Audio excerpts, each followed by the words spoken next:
Hello साथियों, कैसे हो आप सभी। उम्मीद है आप सभी अच्छे होंगे।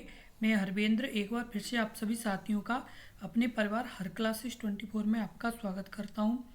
आज बात करेंगे जितने भी अभ्यर्थी दिल्ली पुलिस कांस्टेबल की तैयारी कर रहे हैं उनके लिए ये वीडियो बहुत ही महत्वपूर्ण वीडियो है। इस वीडियो में बात करेंगे कि दिल्ली पुलिस कांस्टेबल का कब तक एग्ज़ाम हो सकता है और साथ के साथ यानी दिल्ली पुलिस कांस्टेबल के एग्ज़ाम क्लियर करने के लिए कितना सेफ स्कोर हो सकता है, उसी को लेकर के इस वीडियो में बात करेंगे।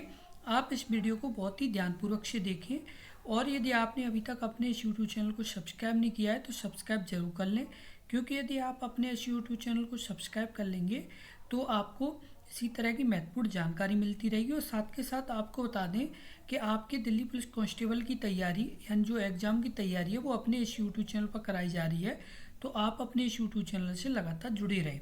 सबसे पहले बात कर लेते हैं जो आपका ये दिल्ली पुलिस कांस्टेबल का एग्ज़ाम है, जो आपकी ये 2023 में जब वैकेंसी आई थी ये, तो इसमें जब 2023 में वैकेंसी आई थी तो कितने दिन तक ये एग्ज़ाम चला था। तो ये 14 नवंबर से लेकर के आपका यानी 3 दिसंबर तक ये आपका एग्ज़ाम चला था 2023 में। कब? यानी 2023 में। और ये करीब यानी जो आपका टाइम लगा था तो ये करीब आपके यानी 20 दिन के आसपास के समय लगा था पूरा यानी एग्ज़ाम होने में। कितना? यानी 20 दिन के आसपास ये समय लगा था आपका, यानी ये पूरा एग्ज़ाम होने में आपका। तो आपको ये यानी एक अनुमान लगाया जा सकता है कि जब भी एग्ज़ाम होगा तो आपका कम से कम 15 से 20 दिन में आपका एग्ज़ाम हो पाएगा। 15 से 20 दिन में आपका ये एग्ज़ाम हो पाएगा, क्योंकि इसमें जो फॉर्म पड़े थे उसके बारे में भी बात करेंगे। जो आपकी 2023 में जो वैकेंसी आई थी उसमें कितने फॉर्म पड़े थे, तो आपको बताते हैं कि आपकी जो वैकेंसी आई थी तो वो 7,547 वैकेंसी थी, जिसमें करीब 32 लाख फॉर्म भरे गए थे। जो ITI यानी दायर की गई थी उसके द्वारा बताया गया था कि 32 लाख के करीब आपके फॉर्म पड़े गए थे। आपकी जो वैकेंसी थी वो 7,547 वैकेंसी थी, जिसमें 32 लाख के आसपास फॉर्म पड़े गए थे। और ये आपके यानी करीब 20 दिन में इनका एग्ज़ाम हो पाया था। कितने दिनों में? 20 दिन के आसपास इनका एग्ज़ाम यानी पूरा हो पाया था। तो इससे ये अनुमान लगाया जा रहा है कि आपके जो अभी जो फॉर्म पड़े वो भी आपके 7500 प्लस वैकेंसी हैं, और 7500 प्लस वैकेंसी जो करीब आपके 30 लाख से यानी ज़्यादा फॉर्म आपके आसानी से पड़ गए होंगे, क्योंकि ये जब 2023 में आपके इतने फॉर्म पड़े थे तो 30 लाख के आसपास तो आसानी से इसमें फॉर्म आपके भरे गए होंगे जो आपकी 2025 में ये जो वैकेंसी आई हैं इनमें। जैसे बात कर लेते हैं जो मतलब आपके जो एग्ज़ाम है वो ये जो दिल्ली पुलिस का है वो SSC कराती है, और SSC और भी वैकेंसी का है जैसे एग्ज़ाम कराती है, जिसमें SSC की आपकी SSC की जो वैकेंसी है उसमें SSC की आपकी यानी SSC CHSL, उसके बाद SSC आपका यानी एक्सरसाइज इंस्पेक्टर और जो जूनियर इंजीनियर उसकी भी कराती है। SSC MTS की भी कराती है, और SSC यानी दिल्ली पुलिस कांस्टेबल की कराती है। किसकी? दिल्ली पुलिस यानी कांस्टेबल की भी यानी कौन कराता है? तो SSC ही यानी कराती है। कौन कराती है? यानी SSC ही इसकी कराती है। अब इसमें हो क्या रहा है कि अभी जो SSC का जो ये यानी आपका जैसे ये वाला जो ये आपकी ये न्यूज़ है इसमें यहाँ पर बताया जा रहा है कि आपके 12 नवंबर से 12 नवंबर से 30 नवंबर तक। कब तक? 12 नवंबर से 30 नवंबर तक आपके जो आपके एग्ज़ाम है वो आपके SSC CHSL के हो रहे हैं। किसके हो रहे हैं? SSC CHSL की। उसके बाद जो SSC एक्सरसाइज इंस्पेक्टर और जो जूनियर इंजीनियर वगैरह SSC के द्वारा जो वैकेंसी का एग्ज़ाम कराया जाता है उसका भी अभी नोटिस जारी हो गया है आपका 10 तारीख को, जिसमें बताया गया है कि आपका यानी 3 से लेकर के आपका यानी 6 जो दिसंबर है उस तक किसका होगा? जूनियर इंजीनियर का, और 9 और से लेकर के 12 दिसंबर तक होगा वो सब इंस्पेक्टर का आपका होगा। यानी किसका होगा? तो सब इंस्पेक्टर का। तो आपको ये पता चल गया कि 12 नवंबर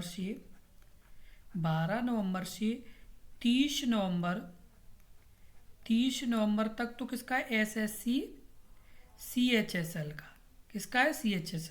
उसके बाद 3 से 12 तक ये आपकी जूनियर इंजीनियर और उसके अलावा आपके यानी किसके हैं, तो आपके ये 9 से लेकर के 12 तक आपके किसके, तो सब इंस्पेक्टर के। तो ये आपके यानी 12 दिसंबर तक आपकी डेट हो गई फिक्स। अब ये 12 दिसंबर तक तो आपका एग्ज़ाम हो ही नहीं पाएगा। उसके अलावा फिर आपका होगा, वो आपका होगा एमटीएस का। किसका होगा, एमटीएस का, क्योंकि एमटीएस के भी दिल्ली पुलिस कांस्टेबल से पहले फॉर्म भरे गए हैं, तो एमटीएस का भी एग्ज़ाम होने वाला है। तो आपका जहाँ तक उम्मीद है कि जैसे ही यानी 12 नवंबर को ये होगा, तो 12 दिसंबर को 15 दिसंबर से लेकर के आपका कम से कम नहीं तो आपका 5 जनवरी तक तो आपका ये एग्ज़ाम ही होना है। यानी कम से कम 20 दिन प्लस दिन तो आपके इसमें लगेंगे ही लगेंगे एमटीएस में। यदि 5 जनवरी को ये आपका एग्ज़ाम होगा, तो उसके बाद आपका यानी दिल्ली पुलिस कांस्टेबल का होगा। किसका होगा, यानी दिल्ली पुलिस कांस्टेबल का, जो 5 जनवरी के बाद यानी कभी भी आपकी डेट जारी हो सकती है। इसके बाद यानी 5 जनवरी के बाद आपकी यानी कभी भी जैसे डेट जारी आपकी हो सकती है। जहाँ तक जो उम्मीद लगाई जा रही है वो आपकी ये लगाई जा रही है कि आपकी यानी 8 से 9 जनवरी, यानी 8 से यानी 10 जनवरी तक, कब तक, 8 से 10 जनवरी तक यानी आपके एग्ज़ाम शुरू हो जाएंगे। तो आपके पास जो अभी आपके पास समय है, यदि 8 से 10 जनवरी तक यदि ये एग्ज़ाम आपका शुरू हो रहा है दिल्ली पुलिस कांस्टेबल का, तो अभी आपके पास जो समय है वो करीब आपके पास 2 महीने का समय। कितने महीने का, यानी 2 महीने का समय है। और इस बार एक और यानी जैसे एसएससी ने नया सिस्टम बनाया है कि जो अभ्यर्थी जैसे अपना सिटी और उसके बाद एग्ज़ाम डेट जैसे फिक्स करना चाहते हैं तो वो भी जैसे आप अपना कर सकते हैं। लेकिन बहुत से अभ्यर्थी ये करते हैं कि जैसे हमारा एग्ज़ाम बाद में हो जाए या जैसे पहले हो जाए। बहुत से ये सोचते हैं कि बाद में नॉर्मलाइजेशन कम मिलती है, शुरू में ज़्यादा मिलती है। तो बहुत से यानी डाउट यानी अभ्यर्थियों के मन में रहते हैं। तो आप अपने हिसाब से यानी अपनी डेट भी सिलेक्ट कर पाएंगे। और आपके पास जो समय है वो आपके पास 2 महीने का समय है। और इन 2 महीने में यदि आपको अच्छा रिजल्ट यानी करना है, यदि आपको अपने एग्ज़ाम में अच्छा यानी स्कोर करना है, तो आपको तैयारी अच्छे लेवल से करनी पड़ेगी। अब जैसे इसमें बात करेंगे जो आपकी यानी पहले जो वैकेंसी आई थी उनकी यानी कितनी क्या कट ऑफ रही थी, तो वो भी यहाँ पर आपको जानकारी देंगे, जिससे आपका ये पता चल जाएगा कि आपकी यानी किस लेवल की तैयारी हो, जिससे आपका एक यानी अच्छा स्कोर बन पाए और आप यानी अपने एग्ज़ाम को आसानी से क्लियर कर पाएँ और आप यानी अपनी जॉब ले पाएँ। अब जैसे बात कर लेते जो दिल्ली पुलिस कांस्टेबल की यानी जो कट ऑफ रही थी 2023 की, उसके बारे में। तो जनरल की जो कट ऑफ रही थी वो आपकी रही थी 65.03 मेल की, वो भी DVPST के लिए। और 55.64 रही थी, वो आपकी रही थी फीमेल की। उसके अलावा OBC की रही थी 66.81 रही थी मेल की और 55.66 रही थी फीमेल की। SC की रही थी 57.96 और फीमेल की रही थी 46.67। ST की रही थी 58.03 और यानी मेल की, और फीमेल की रही थी आपकी 44.69। EWS की रही थी 60.24 और जो मेल की और फीमेल की रही थी 48.07। अब बात कर लेते हैं फाइनल कट ऑफ। तो जनरल में 68.04 रही थी किसकी, तो आपकी एन जनरल में कट ऑफ रही थी मेल की और फीमेल की रही थी 61.04 और 67.79 रही थी OBC की और 60.95 रही थी यानी फीमेल की। उसके बाद यानी SC की रही थी 58 मेल की और फीमेल की 46.77। उसके बाद ST की रही थी 58.03 और मेल की और 52.23 रही थी फीमेल की। EWS की 61.65 रही थी मेल की और 53.40 रही थी फीमेल की। तो ये क्या है, आपकी यानी पुरानी कट ऑफ है। तो इससे आपको ये क्लियर हो रहा होगा कि आपका यानी कितना स्कोर होना चाहिए। साथ के साथ एक और चीज़ आपको ध्यान रखनी होगी कि जो ये यानी एक यानी जो मेरिट रही है ये यानी एक एग्ज़ाम के लेवल के ऊपर रही है। यदि आपका जो एग्ज़ाम है जो आपके यानी मीडियम एग्ज़ाम रहा, यानी मीडियम, जैसे मीडियम रहा, यदि आपका पेपर मीडियम रहा तो आपके कम से कम कितने भी कम नहीं तो 70 प्लस नंबर आपके होने चाहिए, कम से कम 70 प्लस। और यदि आपका यानी लो लेवल का रहा तो कम से कम यदि आप जैसे यदि आप जनरल यानी आप जनरल और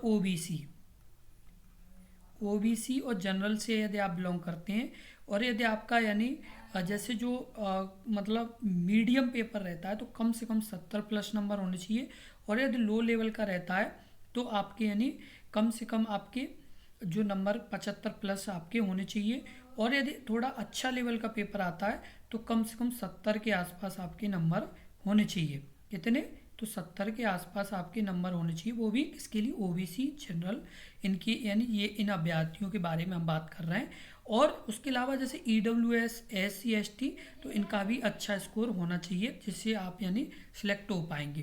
कार्ड क्या है कि कंपटीशन प्रत्येक साल बढ़ रहा है, लगातार अभ्यर्थी मेहनत कर रहे हैं, क्योंकि आप जैसे मेहनत कर रहे हैं ऐसे और भी अभ्यर्थी मेहनत कर रहे हैं, तो इससे जो लगातार कंपटीशन लेवल है वो बढ़ता जा रहा है। ये केवल डिपेंड करता है आपके पेपर किस लेवल का है। यदि पेपर हार्ड है तो थोड़ा मेरिट कम रह सकती है, यदि पेपर मीडियम है तो थोड़ा यानी मेरिट बढ़ सकती है, और यदि पेपर थोड़ा हार्ड ज़्यादा है तो और ज़्यादा यानी मेरिट बढ़ सकती है। इसलिए आप अपनी तैयारी इस लेवल की करें कि आपका यानी एग्ज़ाम में बिल्कुल भी दिक्कत ना हो और आसानी से आप एक अच्छा स्कोर कर पाएँ। और ये आप जब ही संभव है आप कर पाएंगे जब आपकी तैयारी अच्छी लेवल की होगी। आपके पास जो समय है वो आपके पास 2 महीने का समय है। कितना? यानी 2 महीने के आसपास का समय है, और इस 2 महीने में आपको यदि अच्छा स्कोर करना है तो आपको तैयारी अच्छे लेवल की करनी होगी। क्योंकि कार्ड क्या है कि कंपटीशन लगातार बढ़ रहा है। आपके पास जो समय है वो 60 दिन के आसपास समय है। इन 60 दिनों में कम से कम नहीं तो आप यदि अभी अच्छे से तैयारी नहीं है तो कम से कम 15+ नंबर बढ़ा सकते हैं। कम से कम 15+ नंबर आप अपने बढ़ा सकते हो। ये जब भी बढ़ सकते हैं जब आप यानी सही से अपनी तैयारी करेंगे। साथ के साथ आपको बता दें, यूट्यूब चैनल पर लगातार आपके एग्ज़ाम की तैयारी कराई जा रही है जिससे आपका यानी स्कोर अच्छा हो पाए। इसलिए आप अपने इस यूट्यूब चैनल से जुड़े रहें और अपने एग्ज़ाम की तैयारी करते रहें। साथ के साथ इस वीडियो को ज़्यादा से ज़्यादा शेयर करें जिससे और भी अभ्यर्थियों तक ये महत्वपूर्ण सूचना पहुंच सके और अपनी तैयारी अच्छे से जारी रखें।